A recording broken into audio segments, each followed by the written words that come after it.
You served during the Second World War, Yeah, and you were in the Navy. yes. And what ship were you on?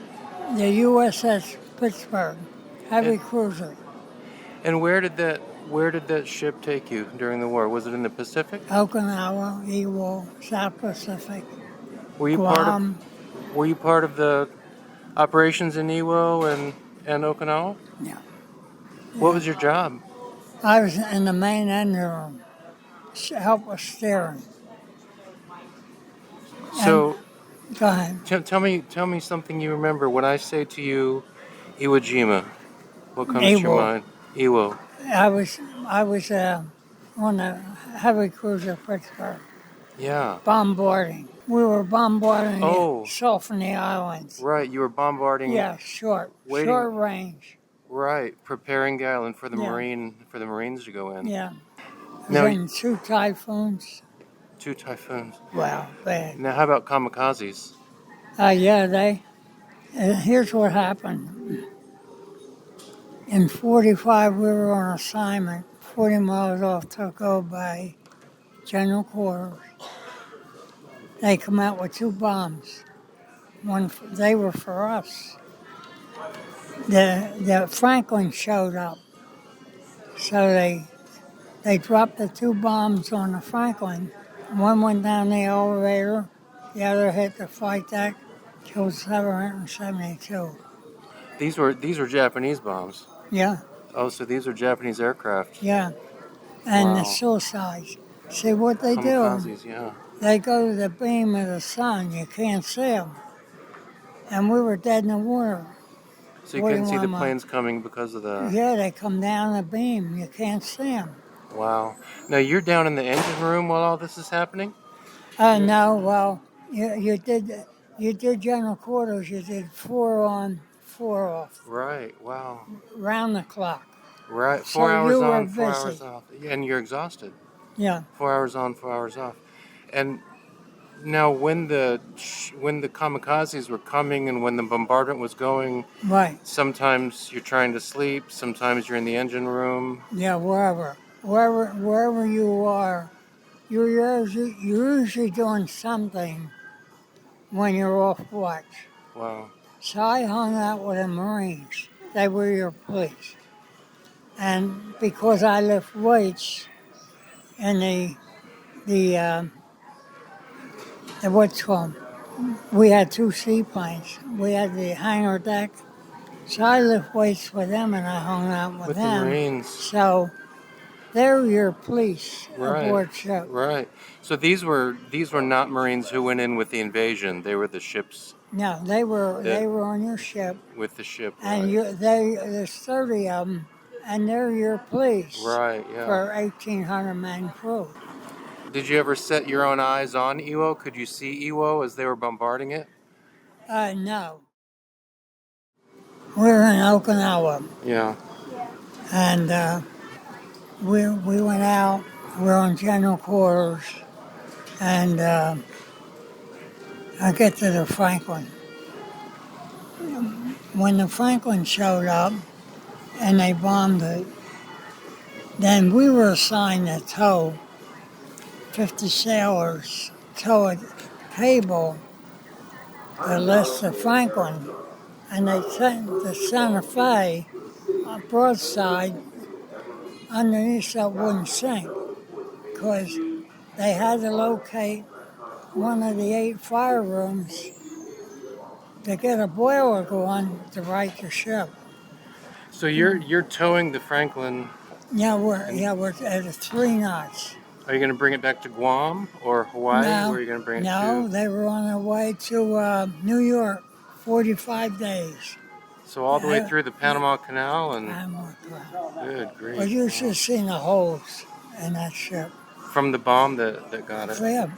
I mean, Wow. there was basically scores, holes in the sides, Wow.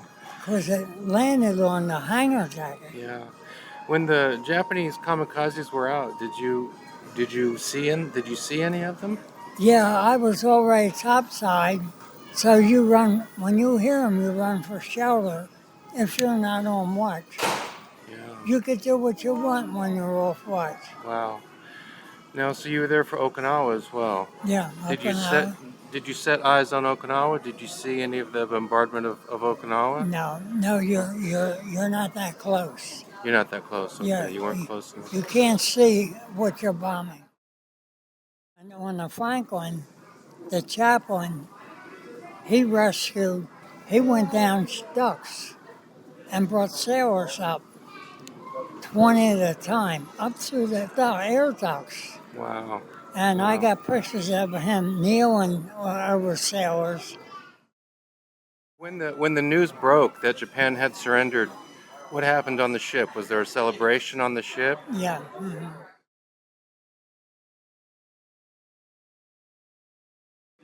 I was on a ship I was a 5-inch gunner on the St. Paul. Out there It was a heavy cruiser.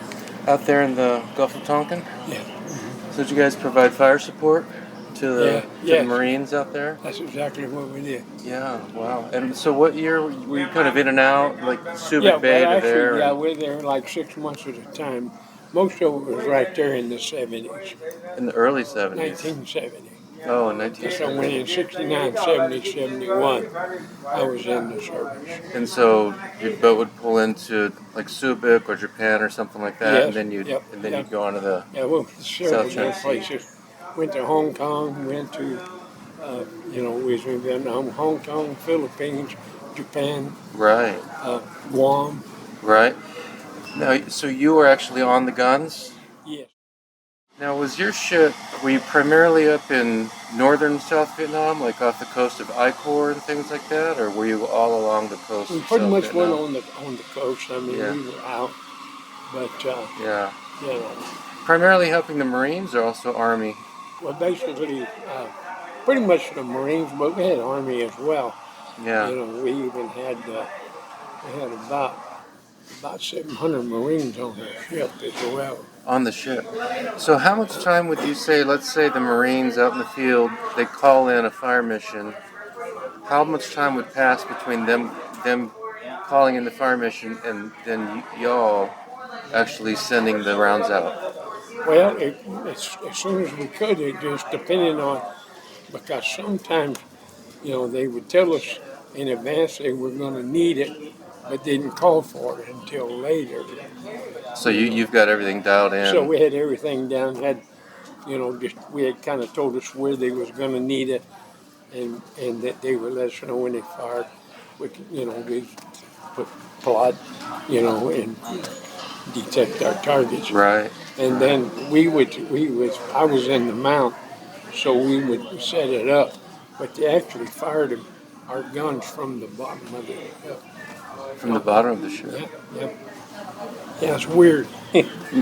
But Oh, so obviously the guns are on the top, but you guys are down below and controls down below? well, they were. I was up on top. You were up I on was top. I was in the mount, and then the hoist. Where you put Okay, the so you're ammo, putting the round in, put the rounds but in. the guys or down, the information's down below, and then is what they actually relay that shot to it, you but guys. it was yeah. our job to to direct it I where see. it was going to go. Okay, wow. So what? Let's say the Marines call it. Let's say the Marines are out, they get ambushed, they call something in. Would it be maybe 3 minutes before Yeah, you I can would. out? There again, sometimes a little longer. Usually, a lot of times it was about that. But they would tell us in advance pretty much where they was going to do, Right. and we'd have it ready to go, Right. so Yeah. we could fire within Yeah. a matter of a few moments once they Right. once they Once they told did. us where. Did the St. Paul, when you were on it, did it ever pull into Da Nang or Saigon, or did you? Yeah, we did. Well, we went in there, and we would go in and refuel. Okay. We also reloaded ammo there. Were you able to get out into Da Nang and Saigon a little bit? A little bit of but liberty? not much. Okay. Not much, but mainly they didn't encourage you to get off too much, Right. because, yeah. Now, But I got effect from it. Agent Orange? Yeah, I got Agent Orange and 100 other things. Wow. I've had all kinds of trouble. So. Is that the spray from the Agent Orange came out and over the ship as Yeah, well? just yeah. Well, my particular ship, We never really saw it, but and a lot of the guys in the Navy wasn't affected by it, but Yeah. somehow I was. Well, I was in a anti-submarine warfare helicopter squadron Oh wow. that was on the USS Kearsarge. So anti-sub. I don't think the NVA had a lot of submarines. So were you out there looking for Soviet subs? We was looking for anything that was underwater moving. Right. Yeah. But the Kearsarge at that time was an ASW carrier, Okay. anti-submarine. Anti-sub warfare. Yeah. What was your job? I was a second-class metalsmith, hydraulics, Okay. and just about the whole cruise. I was in the check crew. We always had a helicopter in check, Okay. and I would do the airframes part of Oh, it. so check crew meaning checking the helo to make sure it was good to Yeah, go.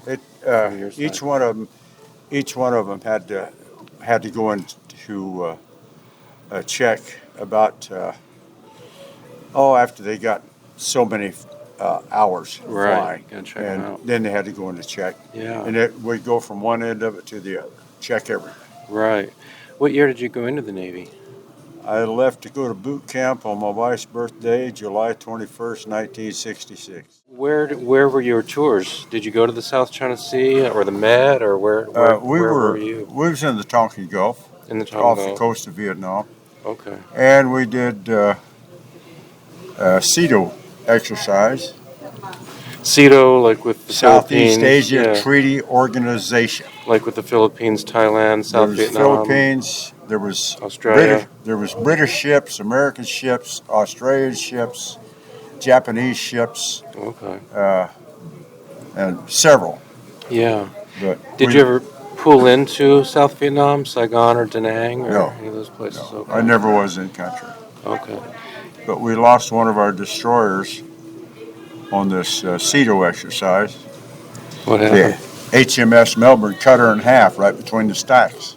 Oh wow. Uh, I've never heard of that. the Melbourne signaled the USS Evans to make a port turn, and she didn't do it. She just kept steaming straight ahead. Well, the Melbourne made the port turn and hit the Evans right between the stacks. The forward half of the ship sunk in 2.5 minutes. Wow. I've never heard of that. There was 3 brothers that went down, and there was a chief petty officer that had his son on board the Evans, Wow. and the son went down.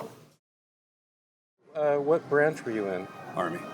You were in the Army, and what year did you arrive in Vietnam? 1970, April of 1970. So kind of late then. So Yeah. 70, 71? Yes, You in Chulai Southern I Corps yes. there? What was your job? Mainly I repaired mine detectors. Oh, you repaired mine detectors. Yes, Wow. but I repaired anything that transmitted and received too. And you're based at Chulai. Yes, but I traveled from Quang Ngai City to Phu Bai. So pretty much I Corps then. Yes. Yeah, throughout I Corps. At that time, Vietnamization was kind of underway, wasn't it? It was. And did you? Towards the end, I had 5 ARVNs to train. How did that go? They assigned me. How did that? Did you feel the training was successful?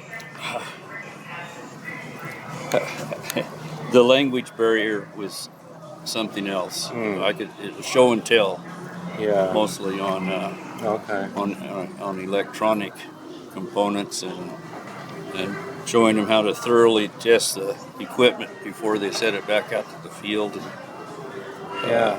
that was. Did you feel like the ARVNs that you were working with? Did you feel like they were committed to the cause, committed to the survival of South Vietnam, so far as you could tell? No. You didn't feel that way. What was it? What is it that makes you say that? What did you see that made you question their commitment?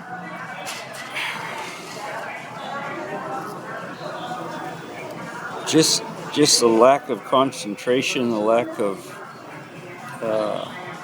they just weren't serious, and only one of them was old enough to really pack a gun, and the rest of them were kids. Wow. Did you do the full year in Vietnam?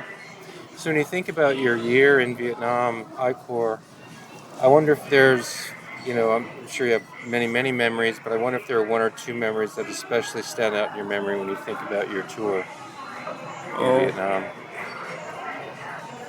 many things, good and bad, mostly bad.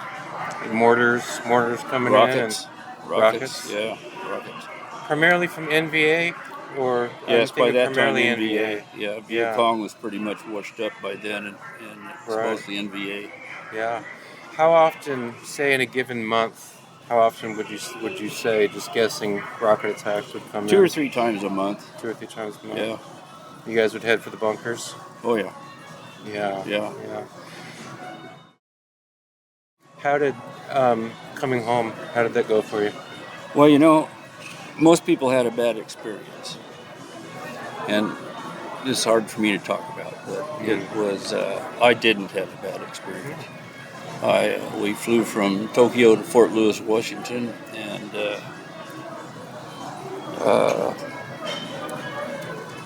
took a shower and went to the airport at SeaTac, and I saved enough. I'd never carried much money when in transit. I went to buy my ticket. I only had enough money I only kept enough back, the same amount as I went over with. And it wasn't enough to pay for military standby. That's how I flew everywhere, military standby. Yeah.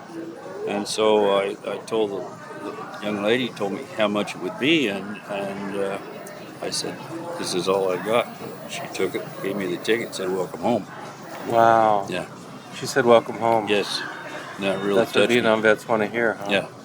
Wow. Yeah. So I was a happy exception. Yeah. Were you like a lot of Vietnam vets who kind of, after you came home, didn't really talk about being in Vietnam very much? I didn't talk about it for 50 years. So how long were you in the Navy? 6 years, And you were an officer? officer. And where did you serve? I was stationed on the East Coast in Mayport and San Diego, and then deployed overseas from there. And what kind of ships were you on? A frigate, an FFG, and a destroyer, DDG. Okay. And when you look back on your time in the Navy, what was the most important thing you got out of that experience personally, being 6 years in the Navy? I think learning how to deal with different people, different backgrounds, getting exposure to all that kind of stuff. Being an officer, you have a lot of sailors that work for you that come from different places in life and different things like that. I think it made me a more well-rounded person having that experience and having gone through that opportunity to lead them, especially deployed during the global war on terror. And when you were deployed, what years were you in? 2006 through 2012.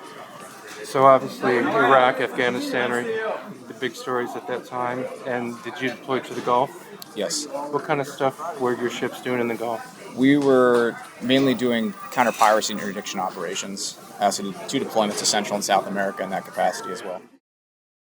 So you're a retired Master Chief from the That's Navy? right. That's exactly right. How long did you serve in the Navy? My active duty time was 20 years and 2 weeks.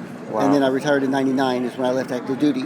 Retired on a Friday, went back to work on Monday as a defense contractor for the next 21 years. So what was your rating? It was at that time it's called Radioman. Radioman. Right now it's called IT. Yeah, Radioman. Wow. What is the key to success? I mean, you got as high as you can get on the enlisted side. What's the key to success in the enlisted ranks in the Navy? It's incredibly simple. And I'll tell you what it worked for me. And that was, number one is keeping your uniform squared away. That's number one thing. Because it shows to your leadership that you're willing to apply yourself. Okay, that's number one. Number two is be willing to learn and don't shy away from learning. Most people will take and say in the back seat and just watch people work, not to get involved. But if you step up and look and really apply yourself for those leadership roles, your senior leadership, if they're not losers, will take you under their wing and says, we've got a good one. We've got a good hard charger here. And they will take you under their wing, and then they will help you not only grow in your rating, but also grow as a sailor and grow as a leader and a manager. All right. There is no substitute for that. What are the characteristics of the best officers? Taking care of your people. There is nothing better. There's nothing greater. There's nothing more demanding. So if you have we'll talk about your kids. let's say they're enlisted today, but they at some point in time they want to aspire to go into the officer ranks. The thing that they've got to have first and foremost in their mind, whether they're enlisted, senior enlisted, or officer rank, and that is you've got to take care of your people. You take care of your people, be there for them, support them, make sure they're trained, make sure they have all they need. They will bend over backwards for you. Therefore, what happens with us as leaders?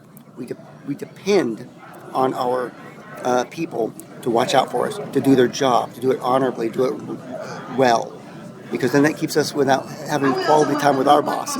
Sure. We don't want quality time with our boss Right. for the wrong reasons. Right. Wow. Watch out for your people, protect them. Yeah. What kind of different duty stations did you serve at? Most of my time was at sea, most of it. So Atlantic, Pacific, both? I've done both coasts. I did most of my stuff started out on a carrier. Then I went to the East Coast to work on an admiral staff, which was on USS Mount Whitney, still staying at sea duty. Did those, so I'm back-to-back sea duties for 6 years. Did neutral duty billet for 3.5 years. Neutral duty, but I did was all about ships inspection and ships training. Ship. And then finally I went to my first shore duty when I was already about 12 or 13 years in at that time. And then that was having management over all the ships on the West Coast at that time. And then I went back to sea.